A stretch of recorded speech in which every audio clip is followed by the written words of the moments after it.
시청자 여러분 안녕하십니까? 뉴스제이 시작합니다. 스텔스 오미크론 검출률이 한 달 새 10배 폭증했습니다. 대전시가 전문적인 수목 진단 서비스를 제공합니다. 2022 대구 국제섬유 박람회가 개최됐습니다.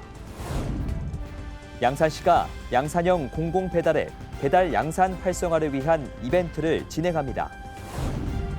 여수시가 경도 해안관광단지 개발을 주제로 공감소통 간담회를 개최했습니다. 오미크론보다 감염력이 30% 강한 것으로 알려진 스텔스 오미크론 검출률이 한 달 새 10배 폭증했습니다. 스텔스 오미크론 확산이 국내 코로나 유행에 또 하나의 변수로 작용할 것이라는 우려가 나오고 있습니다. 오미크론 변이보다 전파력이 더 셀 가능성이 있는 BA2 변이가 국내에서도 점유율을 높여나가고 있습니다. 오미크론의 세부 계통인 BA2는 변이 종류가 잘 구별되지 않아 일명 스텔스 오미크론이라고 불립니다. 질병관리청에 따르면 2월 4주 기준 전 세계 BA2 점유율은 58.1% 정도입니다. 아직까지 국내 감염 검출률은 22.9%지만 전주보다 증가한 상황입니다. 또한 스텔스 오미크론의 전염력은 기존 오미크론 변이보다 더 강할 수 있다는 연구 결과가 나오고 있습니다. WHO의 평가에 따르면은 전파력 관련해서는 BA2가 BA1보다는 약 30% 정도로 전파력이 높을 수 있고 또 평균 세대기도 좀 짧아져서 0.5일 정도 더 빨라서 약간의 전파 속도를 올리는 데는 어느 정도 영향을 줄 수 있을 거라고는 판단하고 있습니다. 하지만 이제 이 부분이 어느 정도까지 영향을 줄지에 대해서는 모니터링이 필요한 상황입니다. 하지만 전문가들은 중증도의 차이는 크지 않을 것이라고 예상하고 있습니다. 임상적인 중증도에 대해서는 현재 여러 나라에서도 BA2와 관련된 중증도 평가를 진행한 결과 아직까지는 중증도의 차이가 그렇게 크지는 않다라고는 보고 있습니다. 이어 백신 효과에 어떤 영향을 미칠까에 대한 평가에서도 BA1과 BA2가 큰 차이를 보여주지는 않고 있다는 보고가 있다며 전파력이 높을 가능성을 염두에 두고 지속해서 영향 분석과 모니터링을 진행하겠다고 덧붙였습니다. 또 정 청장은 오미크론의 치명률이 낮아졌고 위중증률이 낮아졌다고 하지만 예방이 가장 중요하다며 아직까지 접종을 받지 않은 분들은 접종을 권고했고 오미크론 대응 국민행동수칙을 반드시 준수하자고 강조했습니다. 수도권 소식입니다. 마포구는 장애인들의 편리를 위해 장애인 휠체어 등 수리센터를 운영합니다. 보장구 수리 및 대여 포함 세척, 상담 등 다양한 서비스를 제공하며 출장 수리 서비스도 시행하고 있습니다. 마포구는 장애인들이 더 편하게 이동할 수 있도록 마포구 장애인 휠체어 등 수리센터를 운영합니다. 마포 장애인 종합복지관 1층에 있는 보장구 수리센터는 보장구를 수리해주고 수리가 오랜 시간이 걸릴 경우 휠체어 등을 무료로 대여해주는 서비스를 제공합니다. 수급분이시나 차상위 분들에 대해서는 1년에 30만 원의 수리 지원금을 지원하고 있고요.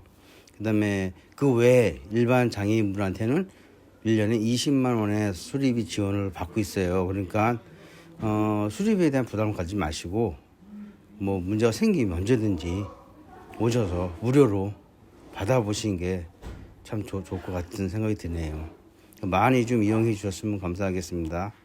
보장구 수리센터는 마포구에 주민등록을 한 장애인과 지역 주민이라면 누구나 이용할 수 있으며 운영 시간은 오전 10시부터 오후 6시까지로 주말이나 법정 공휴일은 쉽니다. 아직 홍보가 덜 돼서 모르는 분이 많으신 것 같으니까 좀 휠체어나 이동기기가 좀 문제가 생기시면 항상 동사무소 쪽에 문의를 하시면은 항상 여기를 알려주시니까 먼저 걱정하지 마시고 동사무소에 먼저 의뢰를 하시면 됩니다. 친환경 시대를 선도하는 전기차. 하지만 생활권 근처에 충전소가 없어 구매를 망설였던 분들 많으실 텐데요. 마포구가 전기차 충전 사각지대를 해소하고 생활권 5분망을 구축하기 위해 전기차 충전기 설치 부지 신청을 받습니다. 전기차 충전 사각지대를 해소하고 누구나 원하는 곳에서 충전할 수 있는 전기차 충전기 설치 부지 신청을 받습니다. 2026년까지 전기차 10% 시대를 선도하기 위해 다양한 수요를 충족하는 충전기 22만 기 보급을 목표로 합니다. 2022년 상반기는 50kW 이상 급속 충전기 307기와 7kW 기준 완속 충전기 1,300기, 3kW 기준 콘센트 10,000기를 목표로 합니다. 지역별 등록 대수와 통행량, 보급 현황 등을 고려해 충전기 기수량을 배정합니다.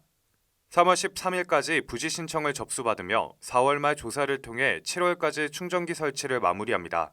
자세한 내용은 서울시청 누리집을 참고 바랍니다. 광역시 소식입니다.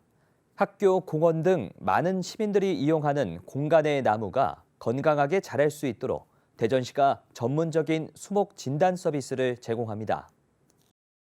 대전시가 생활권 수목의 생리적 피해와 병해충 등에 대한 효과적 대응을 위해 전문적으로 수목을 진료하고 처방하는 2022년 공공분야 수목진료 컨설팅 사업을 3월 7일부터 선착순으로 접수 시행합니다. 이번 사업은 수목 병해충의 적기 방제와 농약 오남용 예방을 위해 수목에 대해 전문적인 지식을 가진 나무의사가 수목을 진단하는 공공 서비스입니다.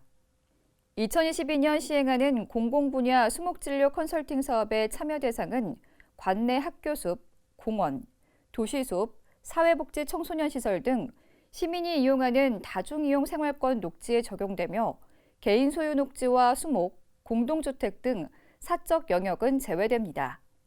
이에 수목진료를 원하는 기관은 한밭수목원 문의 후 전자메일로 신청하면 되고 보다 자세한 내용은 한밭수목원 홈페이지를 통해 확인할 수 있습니다.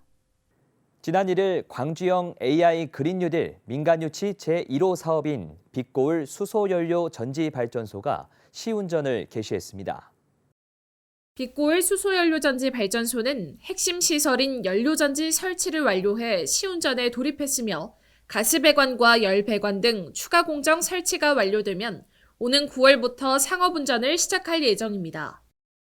제1하수처리장 유휴부지에 건설 중인 발전소는 시 전체 연간 전력 소비량의 1.1%에 해당되는 9만 5천 메가와트아워의 전력을 생산하게 되며 이는 약 3만 3천여 가구가 사용할 수 있는 전력량으로 상무지구에 위치한 기관과 아파트 단지 등에 공급할 예정입니다.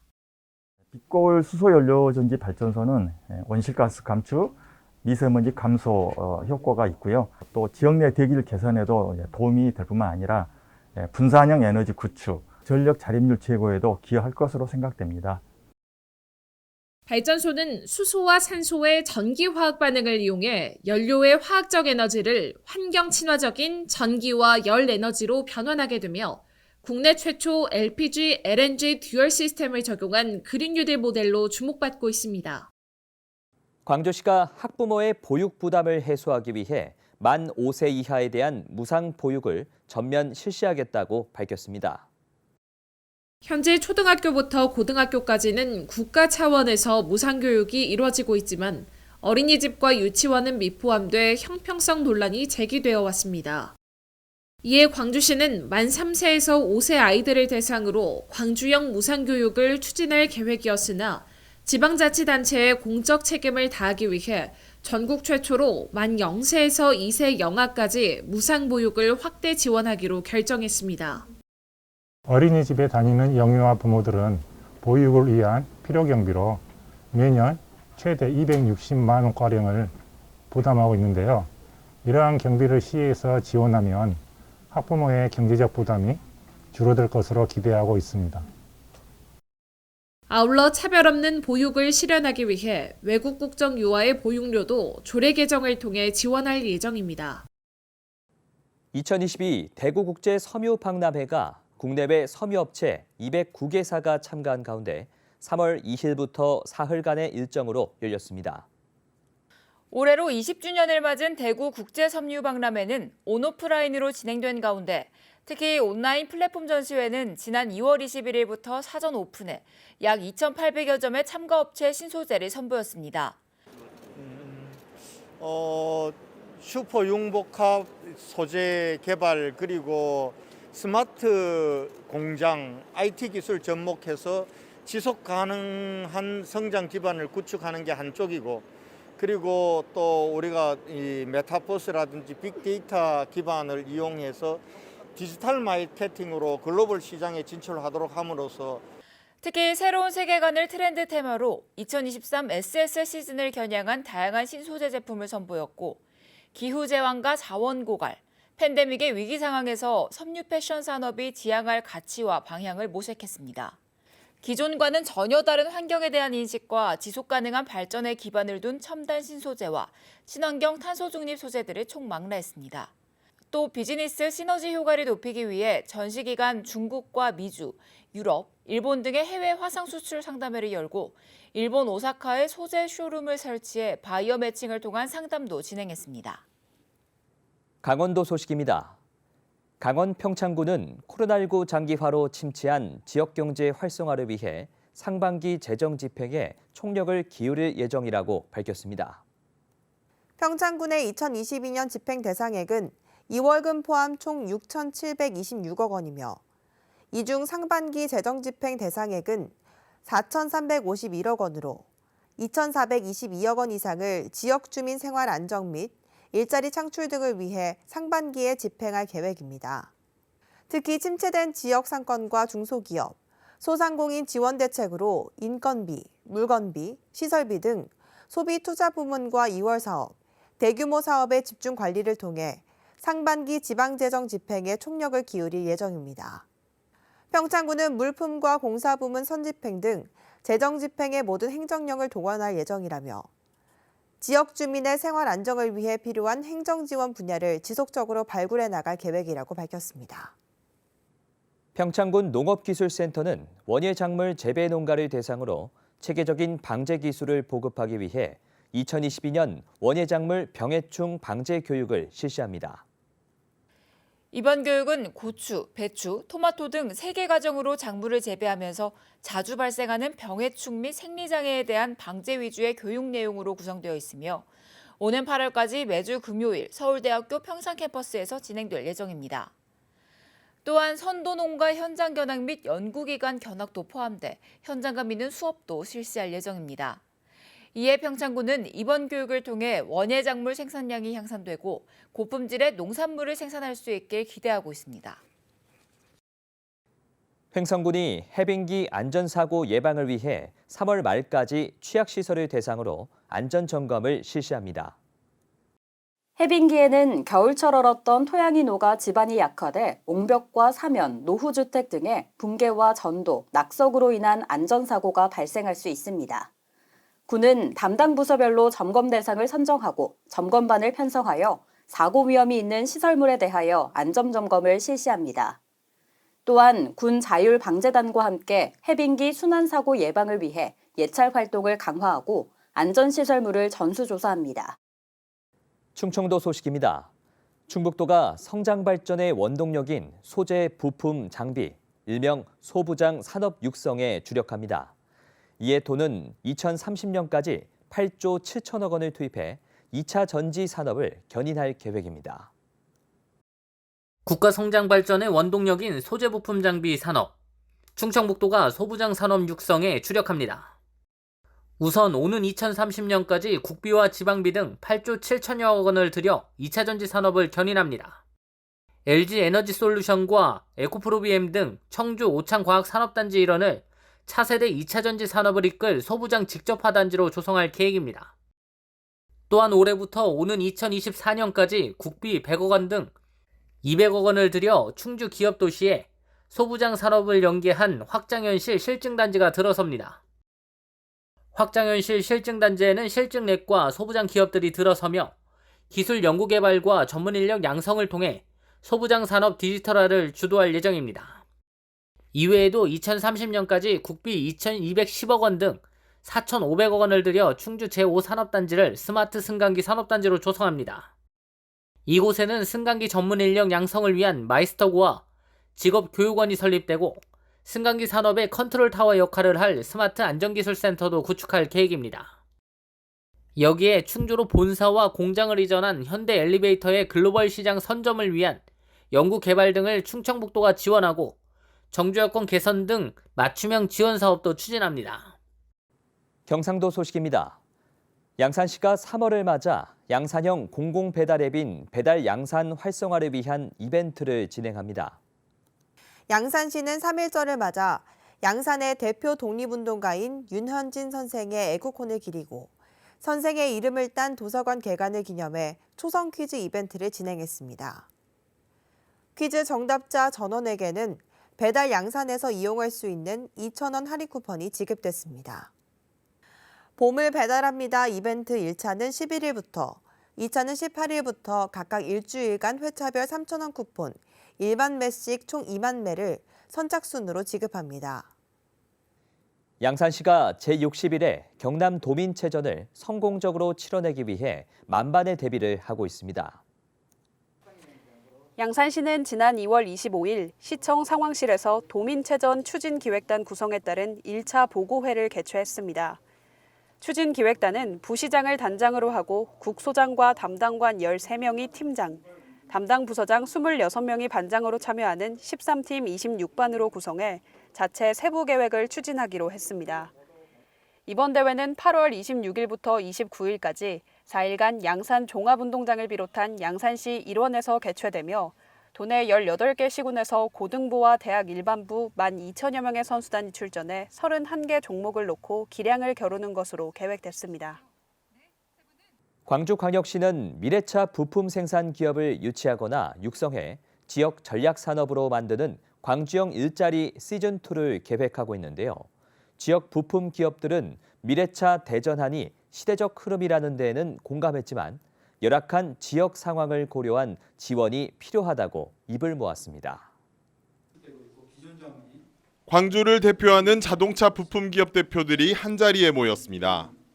광주광역시와 그린카진흥원, 테크노파크 등 유관기관들의 지원책과 미래차 대전환에 대한 설명을 듣기 위해서입니다. 미래차 전환이 시대적인 흐름인 만큼 지역 기업들도 미래차 부품 생산으로의 전환을 시작해야 될 필요성은 대체로 공감하고 있습니다.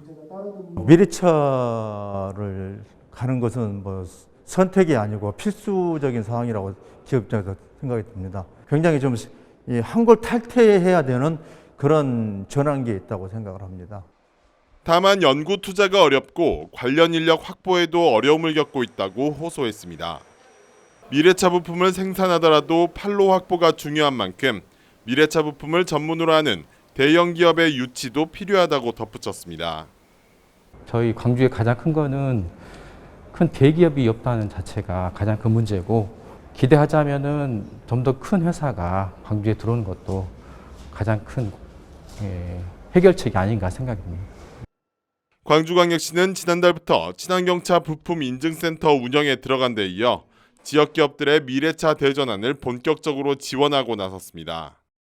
광주시가 갖고 있는 부품 인증센터라든지 이런 것들 구축을 통해서, 이런 기반을 통해서 그 각 기업과 유치 기업들의 적극적인 지원을 해 나갈 것입니다. 광주 지역 제조업의 43%를 차지하는 내연기관 자동차 산업을 미래차로 전환하려는 광주시의 계획이 효과를 거둘 수 있을지 관심입니다. 순수 국내 기술로 만들어진 우주발사체 누리호가 6월 15일 2차 발사에 나섭니다. 지난해 고도 700km에 도달하는 데 성공했던 누리호의 이번 목표는 지난 발사에서 실패했던 위성의 궤도 안착입니다. 지난해 10월 누리호는 고도 700km까지 도달하는 데 성공했습니다. 자체 기술로 실용 위성을 쏘아 올릴 수 있는 7번째 나라가 됐습니다. 우리는 해냈습니다. 누구의 도움도 받지 않고 초정밀, 고난도의 우주 발사체 기술을 우리 힘으로 개발해냈습니다. 다만 1차 발사 당시 위성의 궤도 안착에는 실패하면서 절반의 성공에 그쳤습니다. 공나로 우주센터에서의 누리호의 2차 발사 예정일은 오는 6월 15일. 과기부와 한국항공우주연구원은 지난 발사에서의 실패 원인으로 분석됐던 3단 산화제 탱크 내 헬륨 탱크 지지부를 강화할 방법을 찾았고 검토도 끝낸 상태입니다. 현재 1단과 2단 조립이 진행 중이고 3단은 5월 초까지 조립을 완료할 예정입니다. 이번 2차 발사에서는 1차와 달리 무게 0.2톤의 실제 인공위성과 1.3톤의 위성 모사체 2개가 탑재됩니다. 1차 발사와 달라진 부분이 실위성이 탑재가 됩니다. 그 검증 위성이 그 궤도에서 정상 동작을 해야 2차 발사가 모두 완료가 될 수 있을 것으로 보고 있습니다. 2차 발사 예정일은 지난 10년 동안 공우주센터 주변 장마 시작일을 고려해 결정됐으며 최종 발사일은 예정일 한 달 전 발사관리위원회가 최종 확정합니다. 연일 광주 전남에서 10,000명이 넘는 확진자가 나오는 등 코로나19 확산세가 수그러들 기미를 보이지 않고 있습니다. 특히 환절기가 되면서 확진자들이 중증으로 악화되는 경우가 늘어 주의가 필요해 보입니다. 3월 들어 광주 전남의 코로나19 확진자 수는 10,000명 이하로 내려가지 않고 있습니다. 지난 1일 처음으로 1일 확진자 10,000명을 넘긴 뒤 하루 뒤 12,000명대로 늘었고 지난 3일과 4일엔 13,000명대를 기록하기도 했습니다. 확진자의 증세가 악화되거나 사망하는 경우도 잇따르고 있습니다. 광주광역시의 경우 3월 들어 사망한 코로나19 확진자는 13명이었고 지난달 28일 기준 11명에 그쳤던 위중증 환자도 29명으로 늘었습니다. 방역당국은 최근 코로나19 확진자의 사망이나 중증 악화 사례가 많아진 것에 대해 계절적 영향이 있을 것으로 보고 있습니다. 3월 환절기에 개인 면역력이 떨어지면서 코로나19의 위험성을 높이는 대표적인 기저질환인 폐렴이나 독감 등에 감염될 수 있다는 겁니다. 실제로 영국 공중보건국은 독감과 코로나19에 동시에 감염될 경우 사망률이 미감염자의 6배까지 높아진다고 발표했습니다. 전문가들이 분석을 해야 되겠습니다만 이렇게 면역력이 저하되기 쉬운 환절기이기 때문에 이렇게 오미크론 변이 같은 바이러스의 취약성을 드러내는 것이 사실인 것 같습니다. 방역당국은 3월 중순까지 코로나19 확산세가 계속될 것으로 전망되는 만큼 개인 위생관리에 각별히 신경 써줄 것을 당부했습니다. 광주 화정 아이파크 붕괴 사고가 무리한 콘크리트 타설, 건물의 구조적 취약성 등 복합적 요인이 맞물려 발생했다는 조사 결과가 나왔습니다. 붕괴 원인이 규명되면서 입건된 공사 관계자들에 대한 신병 처리가 초읽기에 들어갔습니다. 16개 층이 도미노처럼 무너져 작업자 6명이 숨진 광주 화정 아이파크 201동. 붕괴 원인을 조사한 한국산업안전보건공단은 하부층에 지지대 없이 39층의 콘크리트를 타설해 최초 붕괴가 시작됐다고 분석했습니다. 수십 톤의 역보 설치 등 임의적인 구조 변경도 하중을 높여 최초 붕괴에 영향을 미쳤습니다. 이후 지지보나 내력벽 없이 기둥으로만 하중을 지탱하는 무량판 구조로 인해 연쇄 붕괴가 일어났다고 판단했습니다. 1톤의 콘크리트가 3m 아래로 떨어지면 3.8톤의 하중이 발생하는데 무너진 201동은 이런 하중을 버틸 수 없는 구조였습니다. 동발이라든가 피트층이라든가 그다음에 한중 콘크리트의 특성이라든가 안전 점검, 구조 감리 이런 시스템들이 복합적으로 지금 문제가 있다라고 저는 생각하거든요. 콘크리트 강도에도 문제가 있었던 것으로 드러났습니다. 광주 서구 신축 아파트 붕괴 사고 수사본부는 화정 아이파크에서 채취한 콘크리트 시료 중 일부의 강도가 기준치 이하라고 밝혔습니다. 현재까지 입건된 공사 관계자는 현대산업개발 현장 소장을 비롯해 모두 19명입니다. 경찰은 과실 책임이 큰 입건자에 대해서는 구속영장을 신청할 방침입니다. 여수시가 경도 해안관광단지 개발을 주제로 공감소통 간담회를 개최했습니다. 이번 간담회에서는 전라남도와 광양만권 경제자유구역청, 사업시행자인 YK 디벨롭먼트, 여수시의회, 시민단체, 언론인 등 다양한 의견을 가진 각계각층이 참여했습니다. 특히 최근 지역사회의 가장 큰 이슈인 경도 진입도로, 타워형 레지던스 건립 등 다양한 의견들이 개진됐습니다. 여수시가 여수에서 검은 항로를 이용하는 타 지역민의 여객 운임을 연중 50% 할인합니다. 이번 할인은 전라남도가 2022년 전남 방문의 해를 맞아 도내 4개 항로에 일반인 여객선 운임 반값 지원 사업을 시범 운영함에 따라 비수기 지원에서 연중 지원으로 확대됐습니다. 단 주말과 공휴일은 할인에서 제외됩니다. 여수시는 앞으로 여수부터 검은 항로의 이용객 추이 변화를 분석해 주말과 공휴일, 여객 특송 기간에도 운임이 지원될 수 있도록 전남도에 건의할 계획입니다. 사건 사고 소식입니다. 경기도 안산시 상록구 장상동 창고 및 임야 화재가 발생했습니다. 다행히 인명피해는 없었습니다. 경기도 안산시 상록구 장상동 창고 및 임야에서 화재가 발생했습니다. 농업용 자재 창고에서 최초 발화해 인근 야산으로 연소 확대된 화재로 소방대 헬기 등을 동원해 화재를 진압했습니다. 이번 사고로 소실된 산림 면적은 8헥타르이며 화재 진압을 위해 1일차에는 1,156명이 동원됐고 2일차에는 1,662명이 동원됐습니다. 동두천시 목골로 부근 주택 부속 개사에서 화재가 발생했습니다. 최초 신고자는 개사에 화재가 발생한 것을 보고 119에 신고했으며 화목난로의 재를 개사 옆에 버렸다고 진술했습니다. 사고 원인은 부주의 요인으로 추정되며 인명피해는 없었습니다. 해당 사고 진압을 위해 펌프 5대를 포함해 장비 13대가 동원됐으며 신고 접수 후 완진까지 약 30분이 소요됐습니다. 화정시 우정읍 돈사에서 화재가 발생했습니다. 인명피해는 없으며 재산피해는 조사 중입니다. 지난 3일 화성시 우정읍에 위치한 돈사에서 화재가 발생했습니다.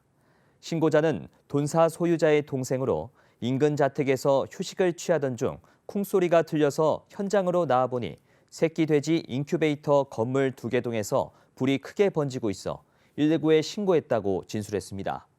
해당 화재 진압을 위해 총 43명이 동원됐으며 장비 18대가 투입됐습니다.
이상으로 뉴스제이를 마칩니다.